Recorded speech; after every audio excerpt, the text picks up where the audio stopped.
A boy, thirsty, silent, humiliated, was told to drink from a garden hose while his teammates watched. No water left in the cooler. No concern from the coach. It's just sunburned grass, a rubber hose, and silence that stretched too long. But what they didn't expect was what came the next morning. When a quiet black teenager's lawyer uncle showed up at school with a document in hand and a voice that wouldn't be ignored, this isn't just about football. It's about power, silence, and a truth too many still try to look away from. Before we continue with this story, make sure to subscribe to the channel, as we have a special story that'll be released soon. The heat sat heavy on the field, pressing down like a second skin. The kind of August afternoon where the air shimmered above the turf and even the grass seemed too tired to stay upright. Sweat pooled in helmets. Cleats dragged through dry dirt. At Westbrook High, football tryouts were wrapping up for the day, and most of the players moved like they had been wrung out. Practice had stretched nearly an hour past its scheduled end time. And the sun, though beginning to dip, still clung to the sky, bright and unrelenting. Jamal stood near the 50-yard line, hands on his knees, trying to catch his breath. 16. Years old, wiry, but quick, he had been quiet all day, just like the other days before. He wasn't loud in the locker room. He didn't make jokes during drills. He ran when he was told. He hustled every play. He didn't speak unless spoken. 2. Coach Rickson blew his whistle once, sharp and short. "Wrap it up," he barked. The players trudged toward the sidelines. Helmets were pulled off, shoulders slumped. Jamal followed them, moving toward the water station set up beside the bleachers. A few orange Gatorade jugs sat perched on folding. Tables, sweating condensation into the grass. Paper cups littered the ground nearby, stepped on, and flattened. By the time Jamal reached it, there was a small group already there. Loud laughter, elbows nudged. The starting quarterback, a junior named Bryce, tipped his cup back and let cold water spill down his neck. Oh. One of the linemen dumped an entire cup over his head. Jamal waited a few feet back, arms crossed, trying not to draw attention. When he finally stepped forward and reached for the spigot, Coach Rickson's voice snapped through the air. "Hey, wait your turn." Jamal froze, blinking. Few heads turned, few didn't.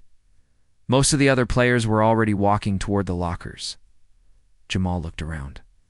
No one else was waiting. He cleared his throat. "Sir, there's no one else here." Coach Rickson didn't look up from where he was scribbling notes on a clipboard. "Then maybe you should have moved faster," pointed toward the Gatorade jugs. Jamal stepped up again and gently tipped one. Empty. He tried the second. Same. He hesitated. "Coach, there's no more water." Rickson sighed loudly, like the request had cost him something. Then he pointed toward the side of the field, behind the equipment shed. "There's a hose back there. Use that." Jamal didn't move. Coach looked up. "Did I stutter?" A few players still milling around the field stopped and turned. One of them snorted. Another shifted uncomfortably. No one said anything. Jamal lowered his head and walked to the back of the shed. The hose was curled like a green snake in the dirt, looped carelessly beside a pile of broken cones. It was old, bent in two places, with rust around the nozzle. He picked it up and turned the faucet on. The water sputtered out in fits, coughing. Dust and heat then slowly ran clear. He crouched, cupped his hand, and drank. It tasted like rubber and metal, Ass. warm from sitting in the sun. The coolness barely registered. He stayed there for a moment, crouched beside the hose, his back to the field. His throat burned from the drills, from the yelling. His legs ached. He closed his eyes and let a little water run over his fingers. From across the field, someone laughed. It was sharp and short and cut through the air. He didn't turn to look. By the time he stood and coiled the hose back into place, the field was emptying. The sun hung lower now, casting long shadows across the yard lines. Jamal wiped his mouth with the back of his wrist and walked toward the locker room in silence. No one said anything. No one offered him a cup or an explanation. And Coach Rickson, clipboard under his arm, walked past without a glance, already talking about tomorrow's scrimmage. Jamal kept walking, his shoes crunching softly against the dry grass. The sun hadn't eased up. If anything, it felt hotter, harsher, like the light itself had sharpened. The field radiated warmth from all sides, and Jamal could feel it through the soles of his cleats as he crouched beside the hose. He didn't look up. The cracked green rubber twisted in his hands, damp and dirty, and the water it pushed out was thin, metallic, and lukewarm. He tried to cup it, drink it properly, but it spilled through his fingers too fast. So he brought the hose to his lips instead, like he was watering himself down like a patch of overgrown grass. The taste was sour. His tongue recoiled, but he drank anyway. His throat was too dry to care. Around him, the team had gone quiet. They had stopped walking. Some still held their helmets. Some had already started peeling off shoulder pads. They stood near the bench, their eyes fixed in one direction, his. A couple of the younger players whispered to each other, not loudly, but not quietly enough either. Someone laughed once. Another elbowed him. No one asked a question. No one stepped forward. From the corner of his eye, Jamal saw Bryce shift. The quarterback leaned against the goalpost, wiping sweat off his brow with the edge of his jersey, eyes narrowed in Jamal's direction. Not angry, not amused, just watching. Coach Rickson didn't seem to notice or pretended not to. He was halfway across the field with his clipboard again, yelling something about footwork, cutting sharp on the route. Then his voice rose louder, impatient. "Let's go, boys. We're not done yet." Back in formation. The pause broke. Pads snapped. Cleats stomped. A few muttered complaints floated through the air, but everyone moved. Jamal let the hose fall to the grass. Water continued to stream out slowly, forming a muddy patch in the dirt.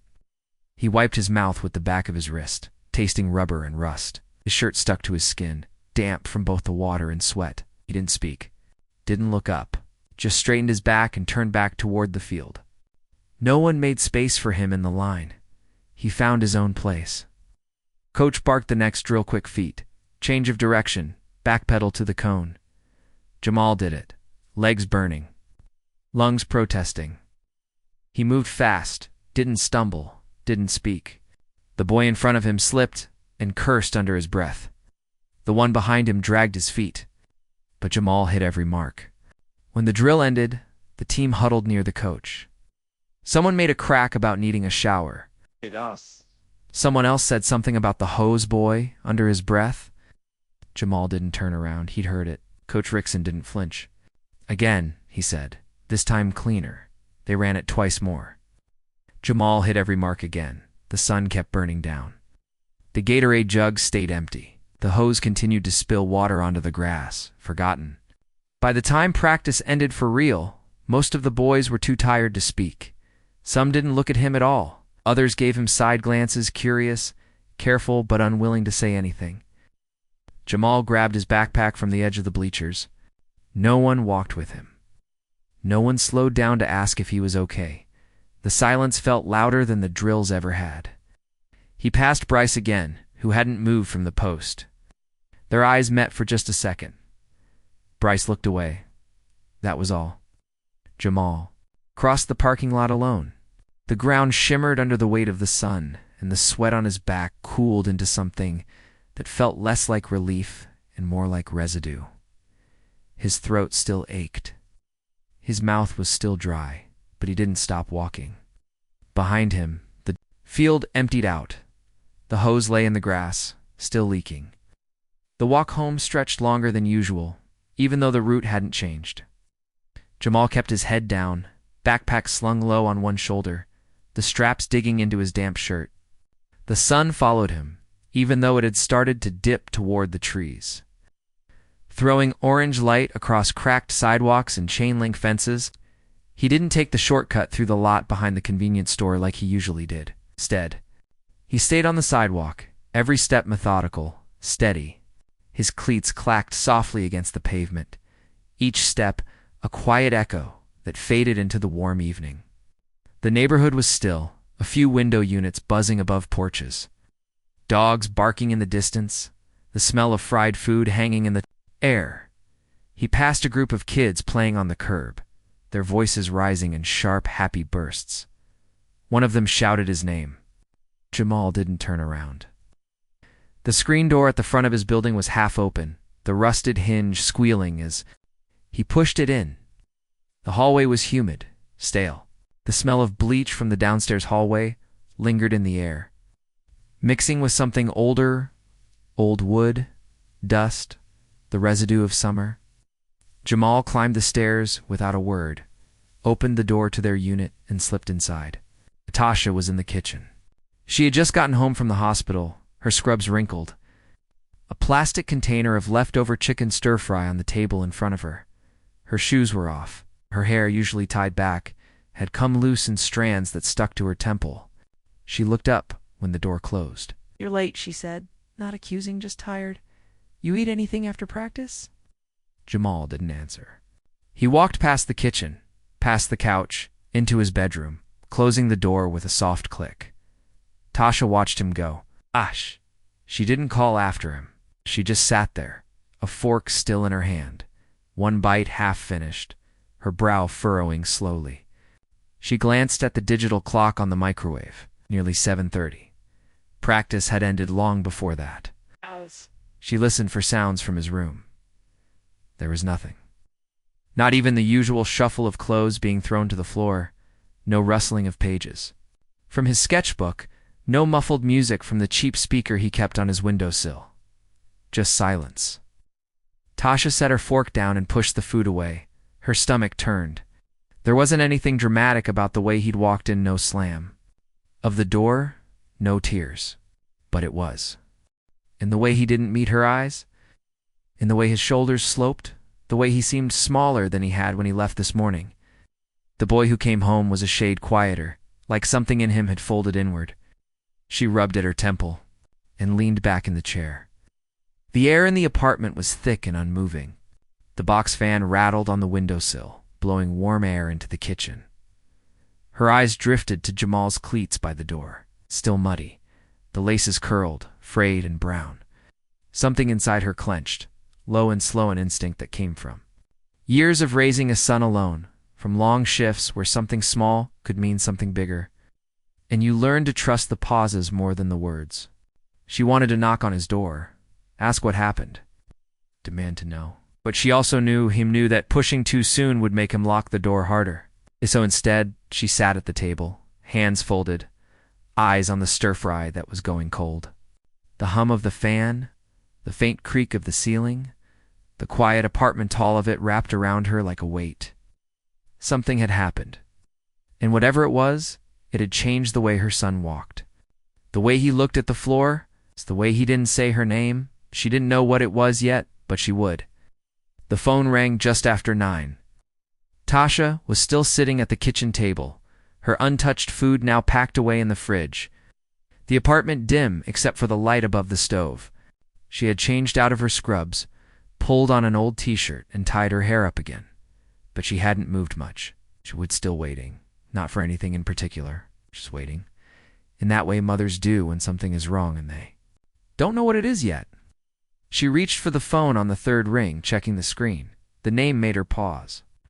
Danielle Harper. Danielle Harper, she didn't know Danielle well, just enough for polite nods at the grocery store, a couple of short conversations. In the school parking lot, their sons were on the same team, though. Tasha remembered that much. She answered, "Hello, Tasha. Tasha, it's Danielle. Harper, I hope I'm not calling too late." "No, it's fine." Tasha sat up straighter. "Everything okay?" There was a hesitation on the other end. It's just a few seconds, but it was the kind that carried weight. Tasha could hear it in her voice before she even spoke again. I wasn't sure if I should call. But my son, Trevor, he came home from practice today and said something that didn't sit right with me. I asked him a few times if he was sure, and he said he was. Said it bothered him." Tasha's hand gripped the edge of the table. "What did he say?" At another pause.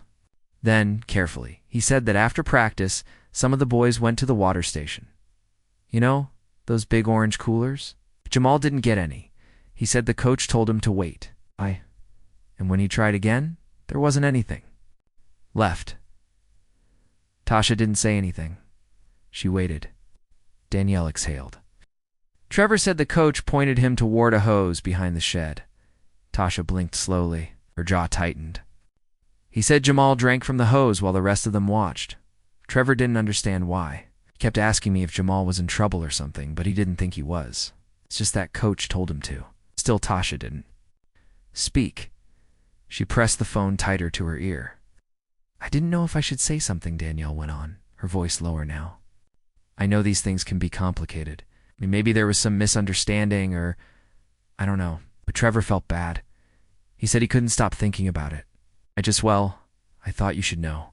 Oh, Tasha's voice came out flat. Thank you for calling. Hope I'm not overstepping, Danielle added quickly. I really do. I just didn't want to ignore it. Kids remember that kind of thing, Natasha said. Her voice was distant now. Already somewhere else they do. Danielle didn't press further. Okay? Well, good night. Good night. Tasha hung up without waiting. She set the phone down and stared at it for a long time. Her fingers trembled just slightly where they rested on the table. It wasn't just a feeling anymore. Wasn't just the way Jamal had walked in without speaking, or how his shirt was soaked through, or how his eyes didn't meet hers. It had a shape now, a moment, a reason. She stood slowly and walked to his door, paused. Then she turned away. Not because she didn't want to know, but because now she did. The security cameras at Westbrook High were mostly for show. Everyone knew that. Most of them were outdated, mounted back when the district passed a safety grant years ago, but hadn't been properly maintained since. Some blinked a red light, others stayed dark, and half the students joked they were just plastic shells. Still, the district kept them. Said it made parents feel safer.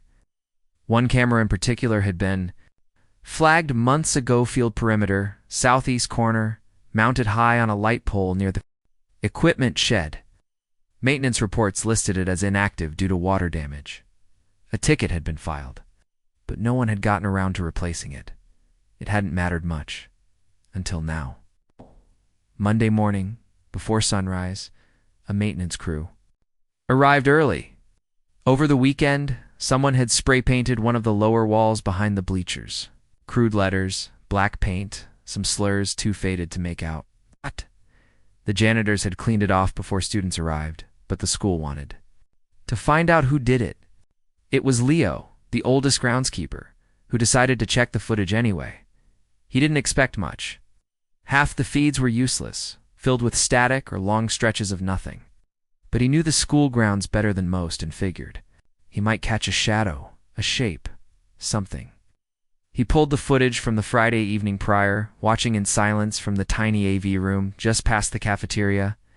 The monitors buzzed faintly. Most showed empty halls, stairwells, doors closed, and still.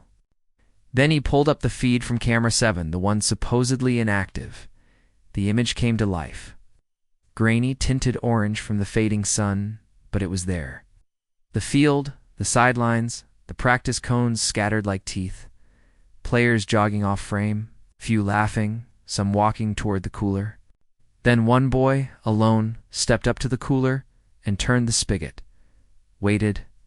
Nothing came out. Leo leaned forward. The time stomp rolled. A figure in a white cap and windbreaker coach, Rickson gestured sharply off screen. The boy nodded slowly, turned, walked out of the frame. The camera caught him again a few seconds later. Farther back now, behind the shed, crouched. A hose appeared in his hands. Leo's brow furrowed. The camera zoom wasn't good. Faces weren't clear. But the posture, the scene, it told the story. As the boy lifted the hose to his mouth, several other figures came into view, standing at a distance, watching. One laughed, a visible jerk of his shoulders. Another elbowed. Someone beside him. Coach Rickson never looked back. Leo sat still, letting the footage play. The boy finished drinking, wiped his mouth, returned to the line. The team began the next drill, as if nothing had happened. He rewound it. Again, then a third time. Then he called the assistant principal. A few hours later, the footage made its way to the main office, then to the district's IT coordinator, then quietly to someone in legal. The label on the file read, Cam 7 _FIELD_hose incident. By the time the principal viewed it, the room had gone silent. Not because they didn't believe what they were seeing, but because they did. No sound, no screaming, no violence. Just a boy told to drink from a hose, and no one stopping him. Streets were still wet from the night's storm, slick with puddles that reflected the amber wash of early morning light. Tasha drove to the hospital with the windows cracked just enough to keep the windshield from fogging. Her fingers gripped the steering wheel harder than usual. She didn't put on the radio, didn't hum along to anything. Silence had followed. Her from the apartment coiled around her like steam from the bathroom mirror that morning close. Clinging, impossible to shake. Her mind ran in circles. Jamal's face at the dinner table. Danielle Harper's voice on the phone.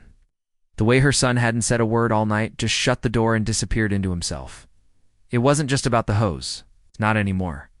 That was the trigger, but underneath it was everything she didn't seethe. The way the coach looked at him, or didn't. The things Jamal had swallowed down for weeks, maybe longer. The way some people decided early on which kids mattered and which ones didn't, and how the silence around those decisions could stretch wide enough to swallow someone whole. By the time she parked in the back lot of the hospital, her stomach was churning. Her shift started in 10 minutes. 12 hours of charts, blood draws, cold rooms, and clipped voices. Now, the work would keep her busy, but it wouldn't keep her mind. Still, not this time. She went through the motions anyway, clocked in, tied her hair back, changed into her scrubs, checked vitals on her first 2 patients. But when the morning rush faded, and she finally got her break, she stepped into the employee break room, pulled her phone from her pocket, and stared at a number she hadn't dialed in over 2 years. Her thumb hovered over the screen. Then she tapped it. The line rang once, twice, 3 times. Then a voice answered, smooth and unmistakable. "This is Morris Carter." Tasha swallowed. "It's me." A pause. "Tasha," he didn't sound angry. Just surprised. Careful. She exhaled through her nose, leaning against the wall. "Yeah." He waited. She could hear papers rustling in the background, maybe the faint clink of a coffee cup. She pictured him in his office, tall windows, shelves, lined with law books, polished shoes tapping against hardwood floors. Wouldn't call unless it was important, she said finally. Another pause, and his tone shifted. "Tell me." So she did. Not everything. Not yet. But enough. She told him about the hose, the cooler, the coach. The way Jamal hadn't spoken since. The way a neighbor's kid had seen it happen and couldn't understand why. Morris listened without interrupting. His voice didn't rise. He didn't sigh or swear. When she finished, he said, "Has the school said anything?" "No," Tasha said. "And I'm not going to them first. You want me to come down?" She closed her eyes. "Would you?" He didn't answer right away. "Then I'll be there by morning." Tasha felt her jaw unclench just slightly. Her back slid down the wall, the phone still pressed to her. You sure?" she asked. I know how long it's been," he cut in gently. "But he's my nephew. This isn't something you let pass." Tasha nodded, even though he couldn't see it. "Okay," she said quietly. "Okay," Maurice replied. "I'll see you soon." They hung up without saying goodbye. Tasha sat in the break room for another minute, the fluorescent lights buzzing above her, her heart still thudding against her ribs, but something had shifted. Not relief exactly. Not yet. But a start. The sky was still more gray than blue when the car pulled up. Morning hadn't fully arrived yet, just the edges of it, bleeding into the horizon. The neighborhood was quiet, still tucked beneath the weight of sleep. A few porch lights flickered in the distance, casting faint halos on the damp sidewalks. Somewhere, a dog barked once and then fell silent. Jamal sat on the couch, shoulders hunched, a cereal bowl untouched in front of him. He'd been awake since before the sun rose, listening to the low hum of the refrigerator, the tick of the kitchen clock. He hadn't gone back to practice. He hadn't said a word to his mom. And when he heard the soft crunch of tires on the gravel outside, he didn't have to ask who it was. He stood slowly and walked to the window, pulling the blinds back just an inch. The car was spotless, sleek. Tinted windows, shining black paint. Not a scratch in sight. It didn't belong on this street, didn't match the old sedans and rusted pickup trucks parked along the curb. It looked like something from another place entirely. The door opened, and a man stepped out. Tall, dark-skinned, impeccably dressed in a charcoal suit. Sharp white shirt beneath it, not a wrinkle in sight. His shoes gleamed. His expression was unreadable, calm, composed, every movement deliberate. He paused at the curb, took in the small front lawn. The chipped paint near the porch steps, the curtain shifting in the window. He didn't flinch, just adjusted his sleeve and started up the walk. Jamal let the blinds fall back into place. He hadn't seen Maurice in over 2 years, maybe more. He remembered the last time vaguely a funeral, maybe. Their grandfathers. Morris had spoken at the service. Clear voice, steady hands. Everyone listened. Jamal had been too young to understand the words, but he remembered the silence afterward. The way people looked at him like he carried something. Heavy and sacred. Now that man was walking up their driveway. Tasha opened the front door just before he knocked. She didn't say anything at first. Morris stood there, still as stone, eyes scanning her face. For a second, neither of them moved. Then she stepped back, and he walked inside. The air changed when he entered. Not louder, not colder, just different, like the room knew something had shifted. Jamal sat on the edge of the couch, trying to look like he wasn't staring. Maurice's gaze landed on him, steady and assessing. Not harsh, not soft either. "Jamal," he said with a small nod. Jamal nodded back. "Sir," that seemed to satisfy him. Tasha motioned toward the dining table. "Coffee." Morris shook his head. "I'm good." He set down his leather briefcase beside the chair and sat with the kind of posture that made it impossible to ignore him.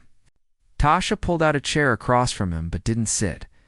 She leaned against the counter, arms folded, waiting.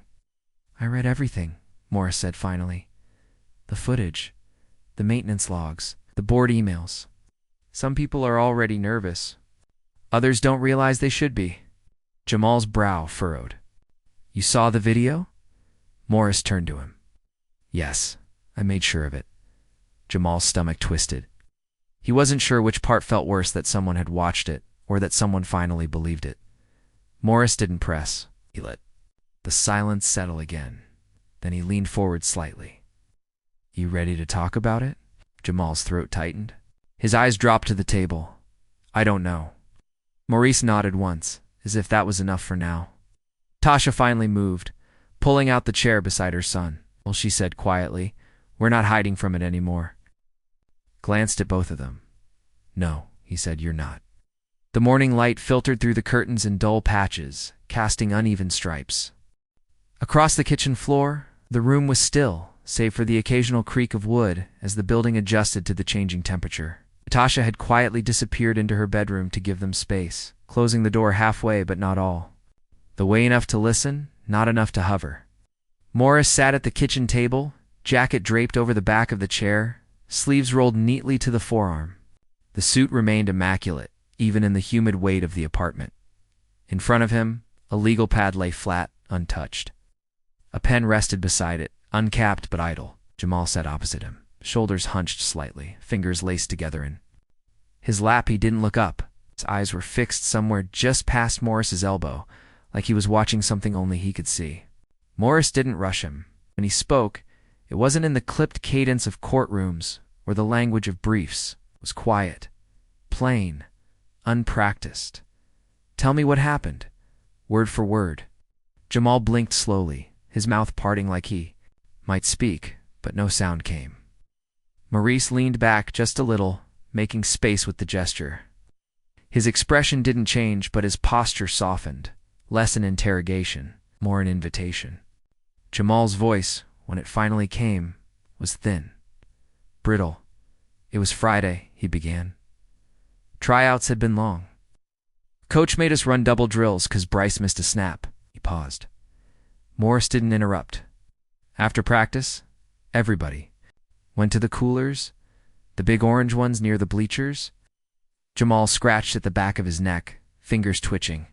"I was the last one there. I wasn't slow or nothing. I just didn't push ahead. I didn't think I had to. He glanced at Morris, unsure. Go on, Morris said gently. When I got to the cooler, I tried the spout. It was empty. I looked around, asked Coach if I could grab another one from the back. He told me to wait my turn. Said I should have been faster. Jamal's jaw tightened. I told him there wasn't anything left. He pointed behind the shed, said there was a hose.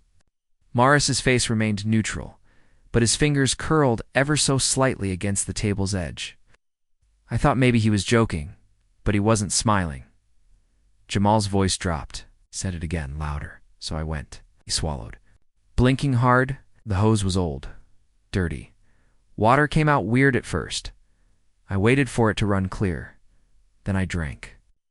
He didn't say how long he stayed crouched there. Didn't describe the taste or the way the water ran down his chin. He didn't have to. I heard someone laugh, he continued. Not loud, just enough. Maurice didn't move. Went back to the field. Coach had started another drill. Nobody said anything. They just ... looked, then looked away. The silence in the room grew thicker. Jamal's hands curled into fists in his lap. It wasn't even the hose, really. It was the way they all acted like it was normal. It's like it didn't mean nothing. Like I was supposed to be okay with it. Morris reached for the pen, but still didn't write. He met Jamal's eyes. You're not wrong for feeling what you feel. Jamal looked away again, jaw clenched. I'm not trying to blow it up, He stopped, then started again. I don't want this to happen to the next kid, that's all. Morris nodded, voice even. Then we make sure it doesn't. He picked up the pen and began to write not just the words, but the truth behind them. Jamal didn't plan to say more. At first he thought that was all just the hose, the moment, the weight of it. But once the words had started, they didn't. Stop. They came out in slow pieces, each one scraping up something he hadn't known was still buried. Morris didn't push. He just kept listening, nodding now and then, his pen still. At some point, the legal pad had stopped being the focus. The story had taken over. Jamal stared at the grain of the kitchen table as he spoke. It's not the first time, he said quietly. Maurice looked up. Jamal's voice dropped lower. It's been happening all season, little things. At first, I thought I was imagining it. What kinds of things? Maurice asked. Jamal drew a breath, held it, then let it out through his nose. Coach says I've got an attitude. What? I don't mesh with the team, says I don't smile enough, that I don't play light, but I watch other guys mouth off and get a pat on the back. Maurice's jaw twitched. He didn't respond. He just nodded for him to continue. He makes me run extra drills after everyone else leaves. Says it's conditioning, but it's only me. Sometimes he'll make me run laps during water breaks. He'll say it's because I look tired. Like that's a reason. Jamal rubbed his fingers over the edge of the table. Others. Jokes not just from him, from the team. Stuff like, don't get too dark out here, Jamal. We gotta find you after sunset. Or, man, you look like you snuck in with the equipment. Maurice's expression changed slightly. It's just a flicker. Like something sharp passed behind his eyes. He leaned forward, voice quiet but firm. And Coach hears that? All the time, Jamal said. Sometimes he laughs. Long pause followed. Jamal shifted in his seat, glancing toward the hallway where his mother's door was still slightly ajar. He lowered his voice. One day we were running contact drills. I was matched up with Logan, this junior linebacker. Big guy, I hit hard, just did what we're taught. Logan went down, got back up, said something under his breath, and next thing I know, Coach benches me for the rest of the practice for doing the drill right. Yeah. Jamal's voice went flat. Said I was being too aggressive, that I needed to tone it down. Same week. Bryce shoves another player after a missed block, and Coach doesn't say a thing. Morris's knuckles tightened on the pen. Jamal hesitated again. There was one time he said I missed a play in scrimmage, got turned around. I admit it. But after practice, Coach pulled me aside, real calm. Said, you're not like the others, Jamal. You don't get extra chances. You either fall in line or you fall out. He didn't look up as he said it, just stared at the wood, fingers clenched. Maurice's voice, when he spoke, was low. Controlled? You ever report any of this? Jamal gave a tired laugh, barely a breath. Ah! To who? You think they'd listen? Maurice didn't answer. He didn't need to. The room was heavy now. Not with noise, but with everything that had been unsaid until now. Things Jamal had kept down, pushed aside, filed under just how it is. Morris stood slowly, gathered his notes, and placed the pen carefully on top. He looked at Jamal not as a client or a case but as his nephew. "This ends now," he said. Jamal didn't nod, didn't speak. But the look in his eyes was something close to relief. Coach Rickson sat in his cramped office just off the locker room, one foot propped on the desk. A half-eaten protein bar balanced on a folder of scouting notes. The flickering overhead light cast a dull glow across the room, illuminating the clutter of cleats, practice schedules, and decades-old trophies collecting dust. The screen in front of him played last week's scrimmage footage. He paused it, rewound, then paused again, watching Bryce miss a block for the third time. He leaned back, sighing. Another season starting off with kids who thought potential was enough. Rickson muttered under his breath, jotting down a note to run blocking drills twice next week. He took another bite of the bar, chewing slowly, eyes still locked on the screen, when the phone on his desk buzzed. It was the front office. He pressed the button. "Yeah, Coach," the secretary's voice crackled through the speaker. "You've got a visitor in the lobby." He glanced at the clock. "Now who?" She said, "It's urgent." "Name's Maurice Carter." The name didn't register immediately. Rickson squinted. "Parent," she didn't say, just that. "You'd want to speak with him." Rickson grunted and stood, brushing crumbs from his shirt. He didn't rush. Whoever it was could wait. People always had something to complain about: playing time, jersey numbers, a kid who wasn't a starter. He'd dealt with all kinds. The hallway was empty as he made his way past the lockers and out toward the front of the building. A custodian mopped near the trophy case, nodding as the coach passed. Rickson adjusted the bill of his cap as he pushed through the double doors leading to the main office lobby. Then he stopped. The man standing near the receptionist desk didn't look like a parent. He was dressed in a dark navy suit, polished shoes, nothing casual about him. His posture was straight, his expression unreadable. "Coach Rickson?" the man asked. "Yeah," Rickson replied cautiously. The man stepped forward, extending a hand. "Maurice Carter." "I'm an attorney." Rickson didn't take the hand. Morris lowered it without pause. "I represent Jamal Carter." Rickson's face twitched. "Jamal, yes, your player. Or rather, your former player, depending on how this unfolds." The temperature in the room seemed to shift. Rickson crossed his arms, puffing out his chest slightly. "If this is about playing time or practice drills, it's not," Morris said smoothly. He reached into his briefcase and pulled out a thick envelope.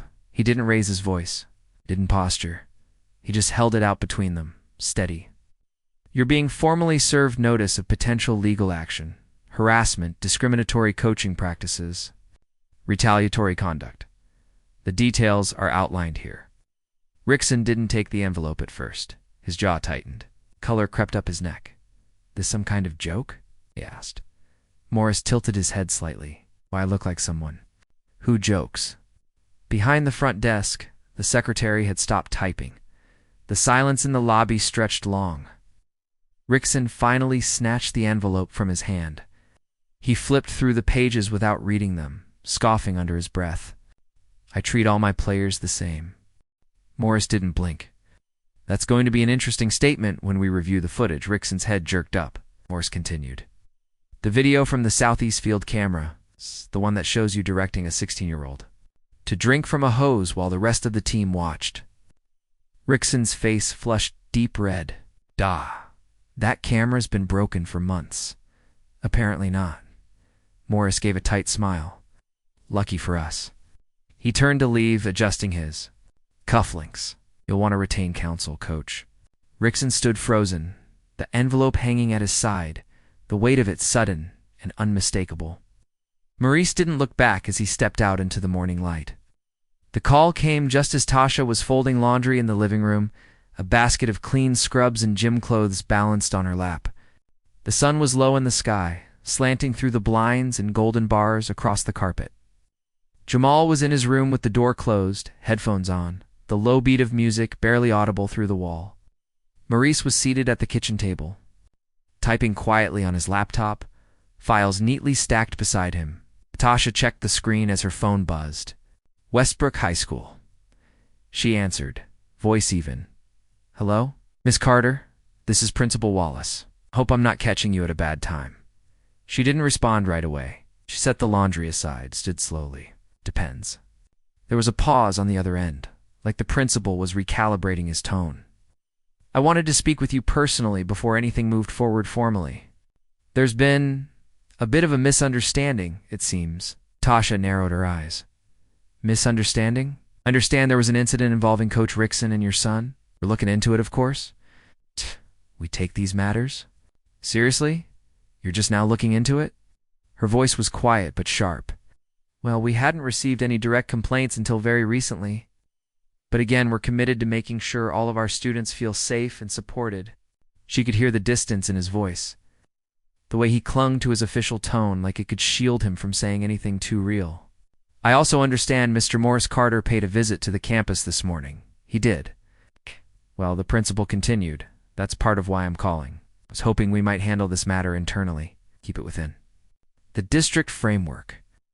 These things can get complicated once lawyers are involved. I think if we can work together, we might avoid unnecessary escalation. Tasha's jaw clenched. Her free hand curled around the edge of the table. You want to avoid escalation? She repeated. Yes, he said quickly. We're more than willing to make things right, Miss Carter. Perhaps a sit-down with the coach, a mediated discussion, maybe even a formal apology if that would be helpful. There was another long pause. Then Tasha pulled the phone away from her ear. She didn't say anything. She simply walked over to the kitchen, extended it toward Maurice. He looked up, raised an eyebrow. Principal Wallace, she said. Ah! He wants to talk about misunderstandings. Maurice took the phone, adjusted his posture slightly, and held it to his ear. This is Maurice Carter, he said, voice smooth and level. There was a silence. Then the principal's voice grew audible enough for Tasha to make out a faint, nervous chuckle. Ah, Mr. Carter. Yes. I was just speaking with Ms. Carter. I think there's been some confusion about Maurice. Didn't let him finish. There's no confusion, Principal Wallace. There's footage. There are witnesses. Yeah.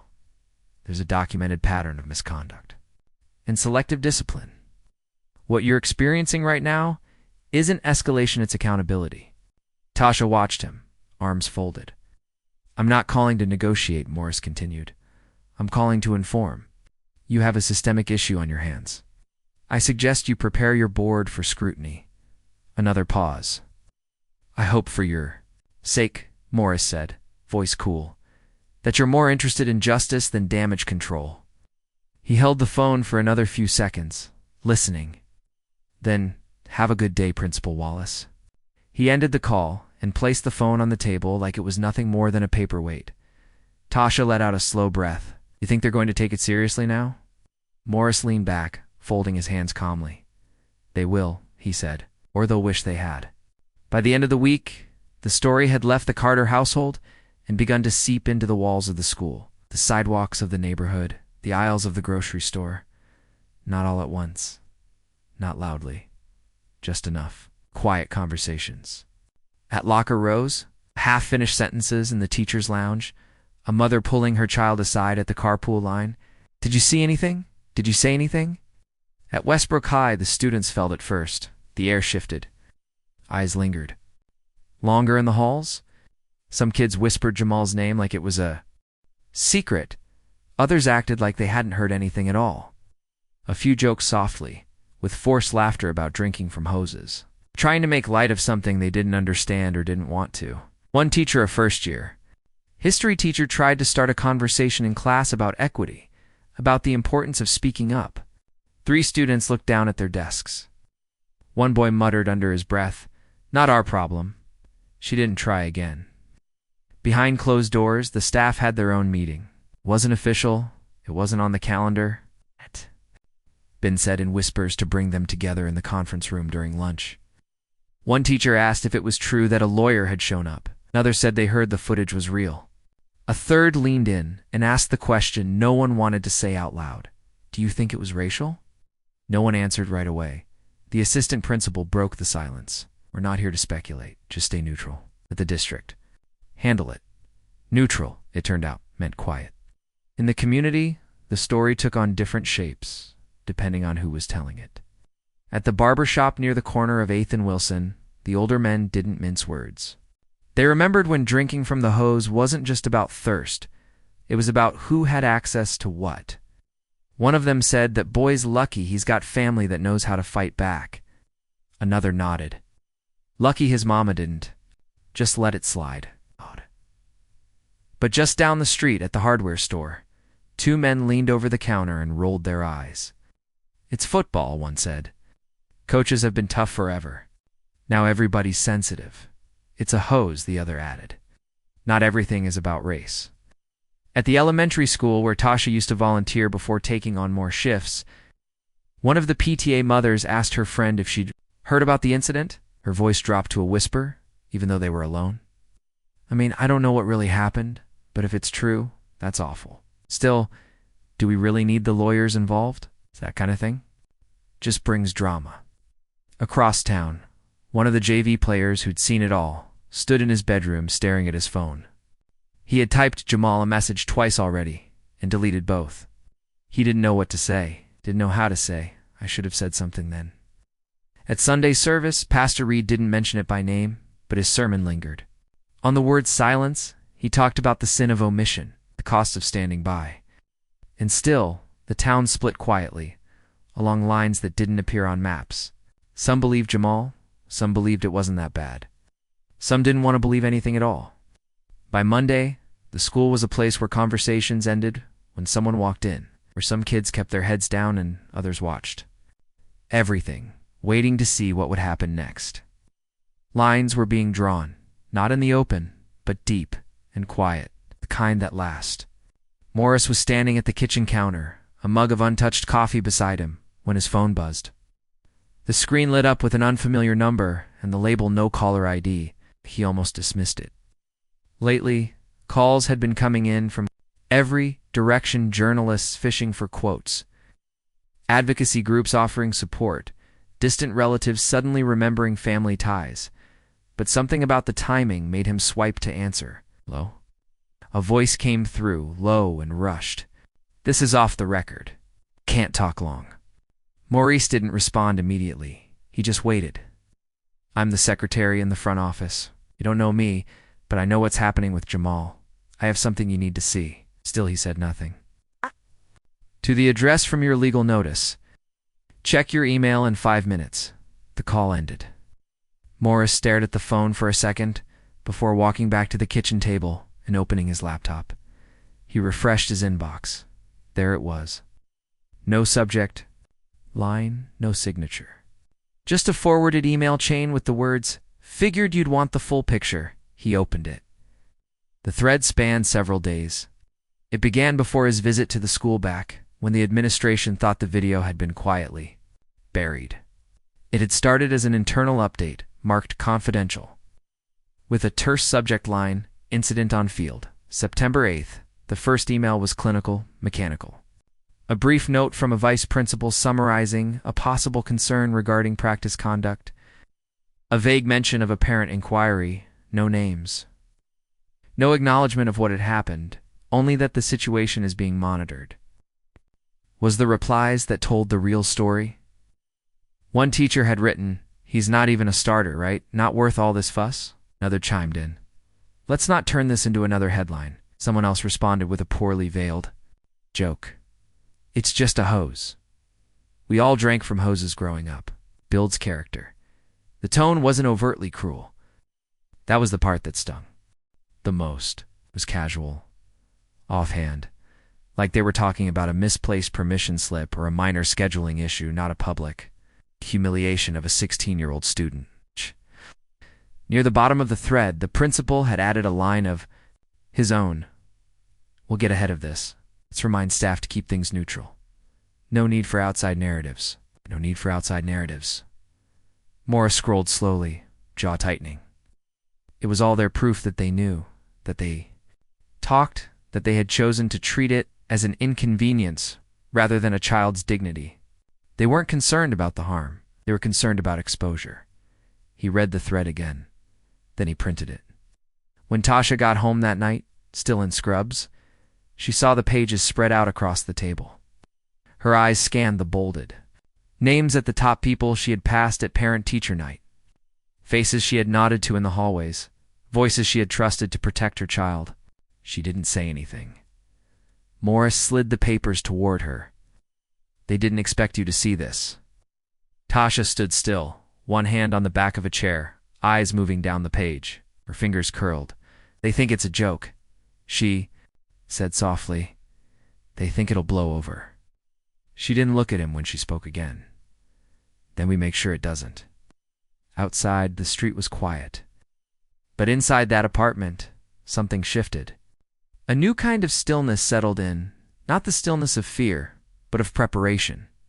At first, it was just practice. Jamal didn't put on his cleats Monday morning, didn't reach for his gym bag or check the group chat for the day's schedule. Tasha didn't say anything when he stayed in bed. She just let the silence pass between them like a cloud that wasn't ready to rain yet. By Wednesday, he was skipping first period. I'm tired, he said, eyes downcast, shoulders slack. I didn't sleep. Tasha stood at the stove, stirring oatmeal. She didn't push. Not yet. Okay, she said, voice even. But if it keeps up, we'll talk. He nodded and disappeared back into his room. But it did keep up.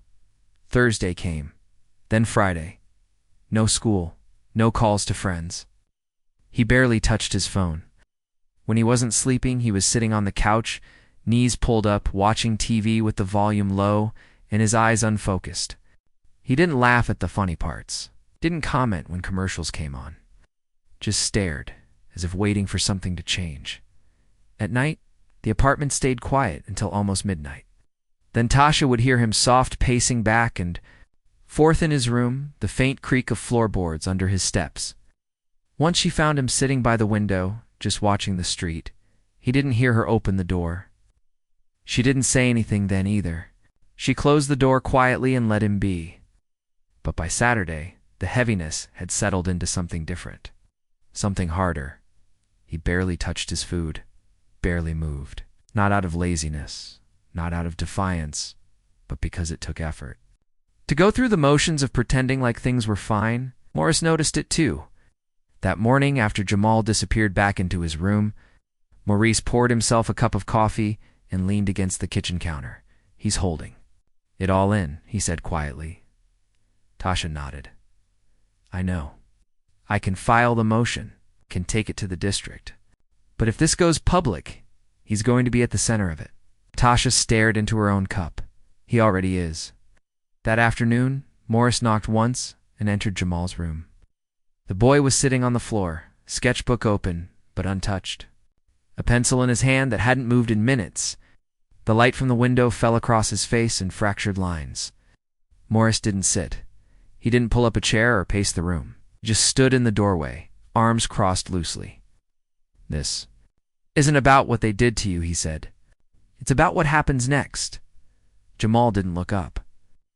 If I take this further, Maurice continued, you won't be able to stay invisible. People will say things. Some will support you. Others will question you. Some of your teammates might turn their backs. Your coach already has. Jamal blinked slowly. The pencil in his hand shifted, but he still didn't draw. You don't owe anybody a fight, Maurice said. But you do have a choice. Jamal looked up. Do you want to be heard? There was no speech. No long pause. No dramatic reply. Jamal just nodded once. Small, quiet, but sure. Maurice nodded back. That was all he needed. When he left the room, Tasha was standing in the hallway. She didn't ask what had been said. She didn't have to. She looked past him toward the door that had just closed. He's not hiding anymore, she said. Morris met her eyes. No, he's getting ready. The conference room Maurice chose was small, windowless, and rented by the hour. Beige. Space with folding chairs, a low ceiling, and the smell of industrial carpet cleaner lingering in the air. There were no flashy banners, no podiums, just a table at the front too.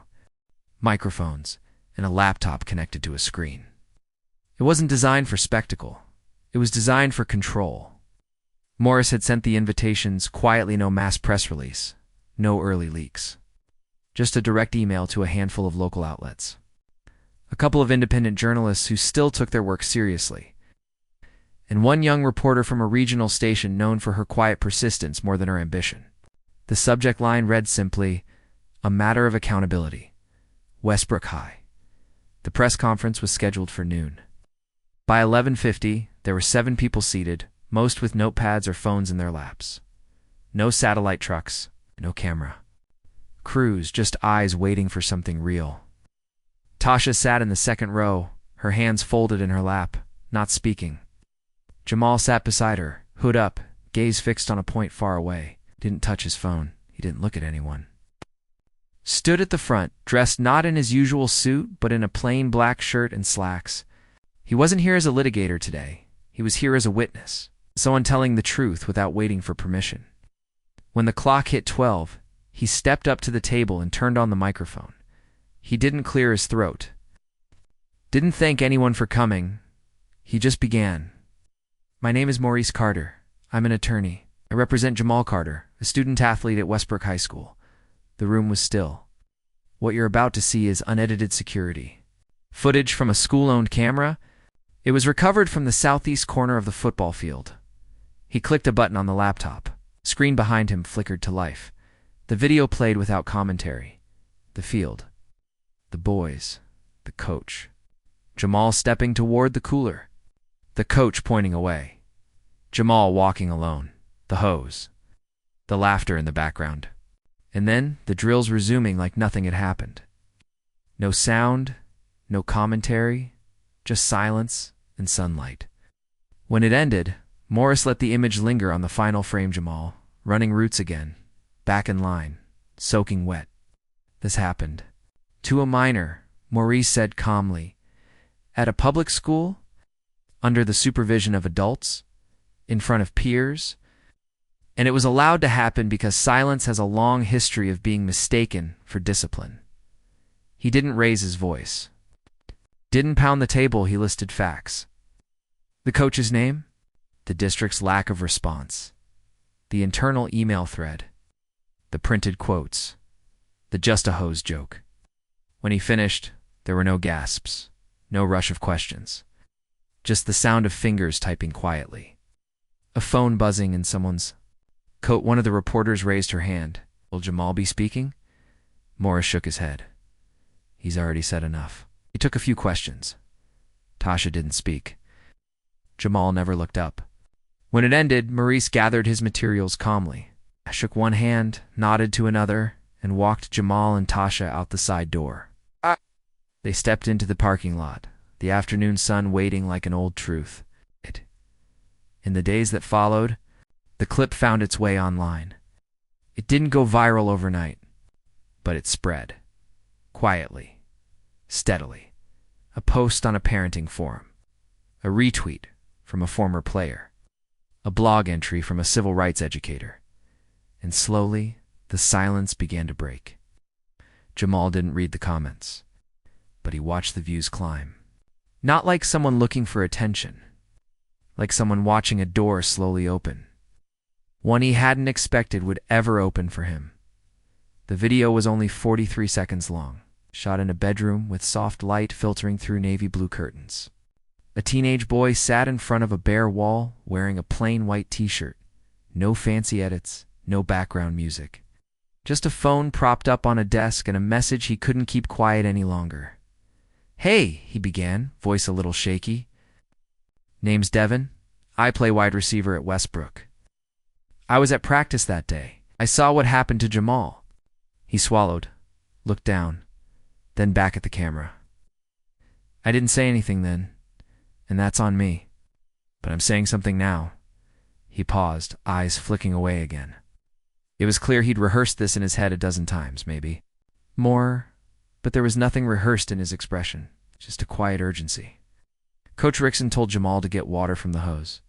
Nobody else, just him. The rest of us used the cooler. It wasn't a joke. It wasn't tough love. It was messed up. He shifted in his chair, visibly uncomfortable. but kept going. I saw some guys laugh. I didn't, but I also didn't stop it. I didn't speak up. And now I can't stop thinking about it. He drew in a breath and leaned closer. If it had been me and I was the one crouched over a hose while everyone else watched, I'd want someone to say something. So this is me doing that now. The video ended there. No hashtags. No call to action. He posted it at 7:04 p.m. on a Wednesday. By 8:30, it had been reposted by a former Westbrook quarterback now playing college ball. By midnight, it had over 12,000 views, and it didn't stop there. The next day, another teammate posted a message in his Instagram stories. It was just text over a black background. I heard Coach call him boy once. None of us thought he meant anything. Buy it. We were wrong. Then came the comments. Few teammates backing up the story. A couple of former players recalling their own moments of special treatment that had always seemed off but were easier to ignore at the time. A girl from the track team posted a story about being benched for wearing her natural hair in braids, told it looked unprofessional. She hadn't thought to connect it before. Now she did. The ripple widened. Whispers turned into conversations. Kids who had stayed quiet now leaned in and asked, "Did you see what Devin said? Or did you read what Kai posted?" The football team stopped joking. Even the ones who didn't agree, the ones who muttered about exaggeration or drama, they didn't say it loudly anymore. Not with eyes watching, not with screenshots circulating. In the locker room, Devin walked differently. Not like someone proud, but like someone who had finally dropped something heavy. He didn't talk much, didn't seek attention. But when Jamal passed him in the hallway that Friday morning, their eyes met. Devin nodded. Jamal didn't say anything, but he nodded back. That night, Tasha showed Maurice the clip on her phone. They watched it in the kitchen, standing side by side. Maurice didn't speak at first. Then he said, "It always takes one." Tasha closed the video and locked her screen. "Then maybe now," she said. "It won't stop at one." Jamal didn't watch the video right away. When he finally did, late at night with the lights off and the volume low, he didn't cry. He didn't smile, but something in him eased. Just a little. The parking lot was already full by the time the sun dipped below the horizon. Pickup trucks, sedans, and minivans were packed into every space outside the district office building. Some even parked up on the curbs. A line stretched from the double-glass doors all the way to the sidewalk.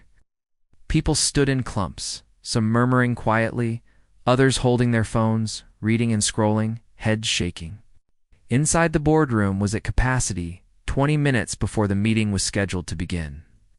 Folding chairs had been added to the aisles, but they weren't enough. Some people stood in the back, pressed shoulder to shoulder. Others leaned against the walls, arms crossed, watching everything. The school board members filed in just after 6. Suits and business casual, paper nameplates lined up in front of them. They greeted one another stiffly, forced smiles, trying to maintain a sense of normalcy. But their eyes darted nervously across the crowd, trying to read the room before a single word had been spoken. The superintendent called the meeting to order, tapping the microphone twice before beginning. His voice was calm, practiced. "We appreciate your attendance. Tonight's agenda includes a discussion of recent concerns raised within the district community regarding athletic conduct and student treatment." He paused, waiting for the ripple of murmurs to die down. "We ask that public comments remain respectful and within the time allotted." The first speaker was a father of two, former Westbrook athlete himself. He stood with his hands clasped, shoulders tense. "I've known Coach Rickson since I was a student here," he said. "He's tough, but he's fair. What happened to Jamal? Maybe it was misunderstood. Maybe we're letting social media turn a practice issue into a lawsuit." A few people nodded, and a woman near the back stood up when her name was called. "My name is Linda Graves. My son is on the junior varsity team. He's black. Last week he came home from practice and asked me if his skin color made him a target. He asked if he'd be next." The room fell silent. She didn't raise her voice. She didn't cry, just looked straight at the board. Her expression unflinching. "I don't need a coach who builds character by humiliating my child. I don't care if it's tradition. I care if it's harmful. The stillness lingered after she sat down. One of the board members shifted in his seat, clearing his throat awkwardly. The next speaker, a woman in a sweatshirt bearing the school's mascot, stepped forward quickly, as if to interrupt the quiet. "This is being blown out of proportion," she said. "It's just sports. My kids grew up with discipline. If a coach tells you to drink from a hose, you drink from a hose. Not racism, it's just how it's always been." There was a pause, but it wasn't agreement. It was fatigue. The kind that comes when one side refuses to understand why the other is tired. Another speaker stood, then another. Some defended the school, the team, the coach. Own children had stopped speaking up at practice. One mother said her daughter, a soccer player, had asked to switch schools. She didn't say why, just that she didn't feel seen anymore. Through it all, Jamal sat near the back, who'd pulled up, hands folded in his lap. Tasha sat beside him. Maurice stood, arms crossed. No one asked Jamal to speak. No one needed to. His name had already been said more times in that room than it ever had in his entire school career. As the meeting stretched into the night, the board scribbled notes, exchanged glances, cued, and tried to contain a truth that had already slipped out into the open. The silence that followed each testimony said more than the words ever could. Something had changed. No one could pretend otherwise now. The email from the district came out early on a Tuesday morning, just before homeroom. It hit in boxes at 7:12 a.m., sent to faculty, staff, and parents alike. The subject line was bland, coaching staff update, but the body of the message didn't bother with subtlety. Coach Rickson had resigned. Effective immediately. No ceremony, no fond farewell. Just a paragraph that thanked him for many years of service and noted a mutual understanding that it was time for new leadership. By second period, the hallways at Westbrook buzzed with it. Teachers tried to keep students focused, but phones lit up under desks. Group chats filled with wide-eyed emojis, links to the resignation letter, and whispers of what would happen next. Rickson didn't disappear quietly. That afternoon, he posted his own statement on social media. 3 paragraphs in bold black text against a plain white background. "I've chosen to resign not because I did anything wrong," it read, "but because the culture has become too sensitive to real leadership.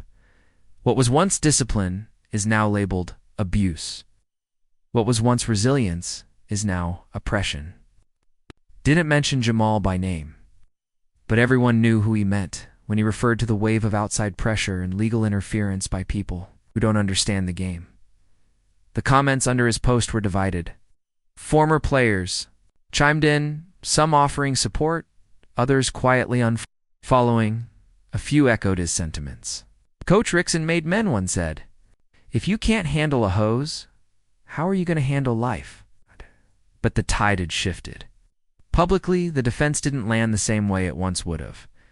Morris read the post once, slowly, standing in Tasha's kitchen with his coat still on. Then he handed the phone back without a word. Tasha raised an eyebrow. "That's it?" He shrugged. "He's already said what matters. On camera, in the emails. In silence, when it counted most." Jamal stood across the room, hands in the pockets of his hoodie.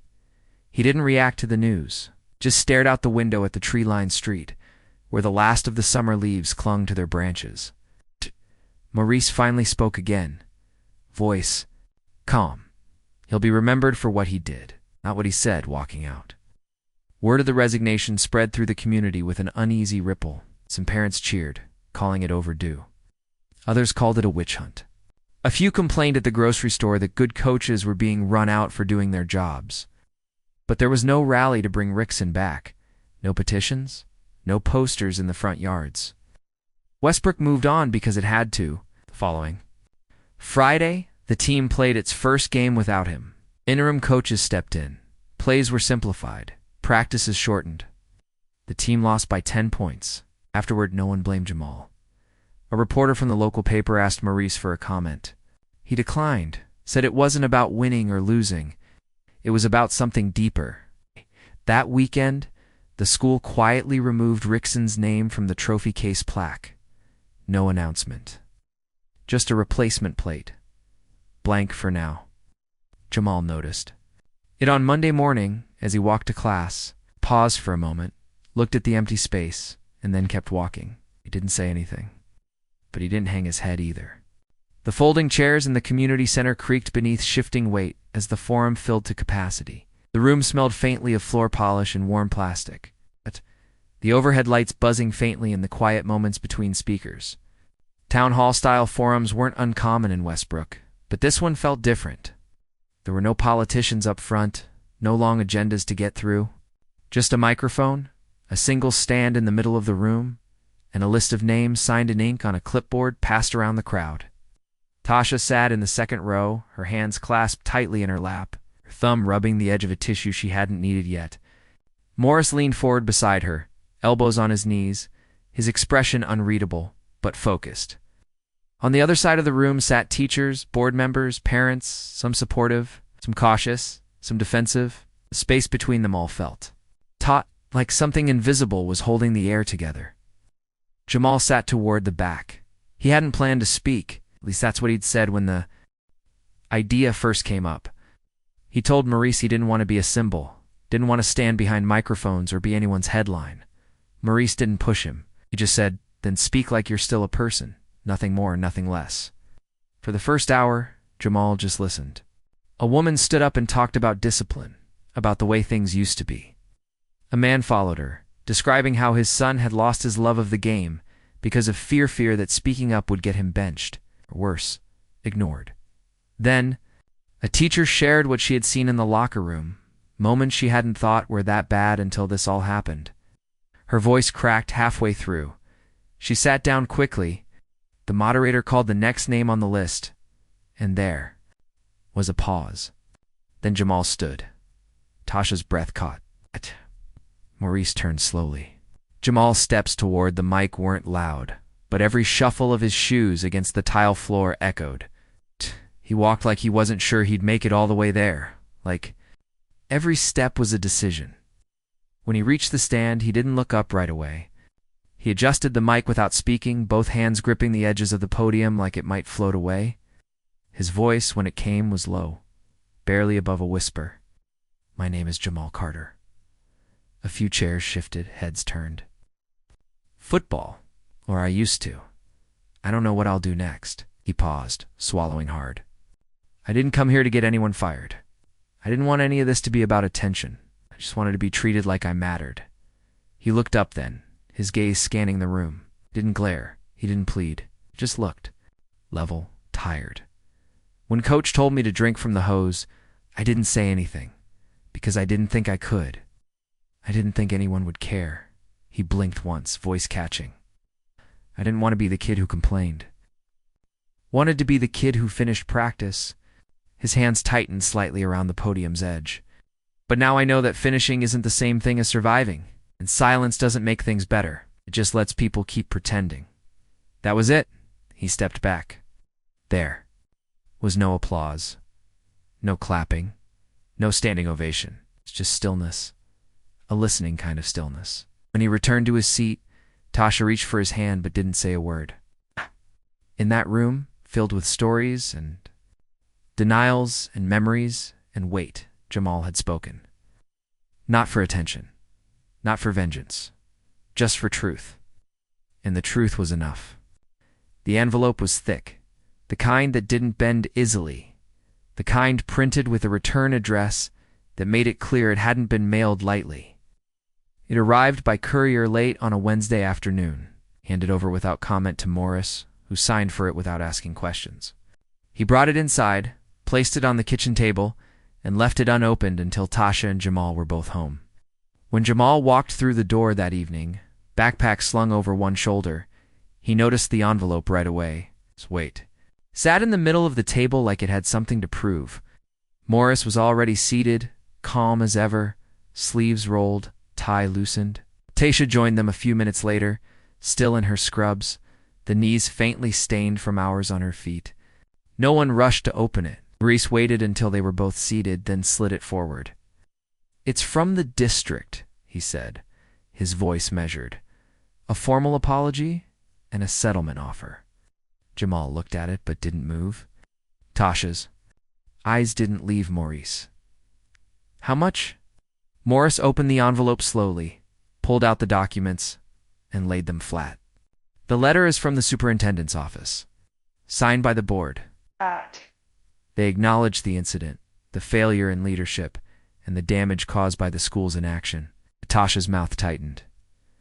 Do they name Jamal? Maurice nodded. They do, by name. And they acknowledge that his experience reflects broader concerns about equity and conduct in the district. He placed the letter gently aside and slid the second document forward. In this, he said, tapping, the top page is their settlement offer. Tasha leaned in first. Jamal sat back, watching her face as she read. Her eyes moved slowly. The number was printed in bold near the bottom, followed by terms, conditions, and signatures left blank. The amount was significant, enough to change things, enough to pay for college or therapy or whatever doors Jamal wanted to open next. But it wasn't extravagant. It wasn't enough to forget. Maurice watched them both. I've reviewed it, he said. Legally, it's clean. Strings. You keep your right to speak publicly. They can't silence you with it. They're not allowed to deny what happened. Tasha looked at Jamal. Do you want to take it? He didn't answer at first. He reached for the letter instead, the formal apology, and read the first paragraph. It was carefully worded, respectful, administrative. It included terms like regret and harm, but also unfortunate event and necessary healing. It danced just close enough to the truth without touching the part that mattered most. He read the whole thing, quietly, then set it down and looked at Morris. You believe them? Morris shook his head. Doesn't matter if I do. It's not about belief. It's about what you want to do next. Jamal looked at the settlement again, then at his mother, and back at the table. I don't want their money, he said finally. Not like that. Tasha reached over, hand resting gently on his. It's not about what they give. It's about what you take back. He nodded slowly. Then maybe I'll take it, but not so I can move on, so I can move forward. Maurice leaned back, arms crossing over his chest. That's your choice. I'll support it either way. No one rushed to sign anything. The envelope stayed on the table, the documents laid out like quiet evidence. Outside, the streetlights buzzed to life, casting a faint glow through the blinds. Inside, it was still, not with defeat, but with decision. They weren't waiting for permission anymore. This time they had the last word. It was late spring when the new water station was unveiled at Westbrook High, the kind of warm, breezy day that hinted at summer but still carried the crisp breath of the school year's end. Students gathered near the south wing courtyard, just outside the gymnasium, where a small crowd had formed around a freshly installed hydration station set into the brick wall. Stainless steel, modern, with chilled refill spouts and a built-in bottle counter glowing in soft blue numbers. A janitor had wiped it down twice that morning, though it didn't need it. Everything about it gleamed. There was no ribbon cutting, no press, no stage or podium. Just a small bronze plaque fixed to the wall above the station. Simple, quiet, it read. Every student deserves respect. In honor of Jamal Carter, nothing else. No slogans, no logos. No mention of lawsuits or resignations. Just a truth that didn't need dressing. From the edge of the parking lot, Jamal stood beneath the shade of a narrow tree, hands tucked in the pockets of his hoodie. His mother was beside him, arms folded, watching the crowd silently. Morris stood a few steps back, phone in hand, but not taking pictures. Just observing. Always observing. Students filtered past the fountain slowly. Some filled bottles, some just stared. A few read the plaque and nodded, whispering to their friends. Most didn't say anything at all, but they saw it. Saw them. See it. It wasn't for performance, wasn't an apology in disguise. It was a fixture, something built to last. He didn't step closer. He didn't need to. That morning, Principal Wallace had stopped by Jamal's locker and offered a handshake. Jamal had taken it, politely, firmly, nothing more. There was still tension, still eyes that lingered longer than they should, still teachers who fumbled when they saw him in the hall. But there was also space now, room that hadn't been there before. Room he had carved out with his own voice. He shifted his weight slightly, watching a freshman girl twist open a pink water bottle beneath the stream. She glanced at the plaque, then at Jamal across the lot, as their eyes met for a split second.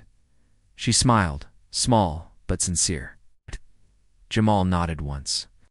Back near the school doors, Devin leaned against the brick, arms crossed, watching too. He didn't wave, didn't approach, but his presence said enough. A quiet solidarity. Tasha finally broke the silence between them. "It's a good fountain," she said softly, not looking at him. Jamal nodded. "Yeah, they did it because they had to," she added. "But also because someone made them realize they should have done it a long time ago." He didn't answer. He just kept watching. He didn't feel proud, exactly. He didn't feel triumphant. He felt settled. Like something inside had been held tightly for too long, and now it had loosened its grip just enough to let him breathe. He wasn't a hero. He wasn't a headline. He was just a kid who told the truth and kept walking. Behind him, the sound of the water station clicked softly. The sound of a bottle being filled. Not a garden hose. It's not a last resort. Something better. Jamal exhaled, his shoulders relaxing a little under the weight of it all. The tree above him rustled in the breeze. Then he turned toward the path leading out of the courtyard. And he walked on,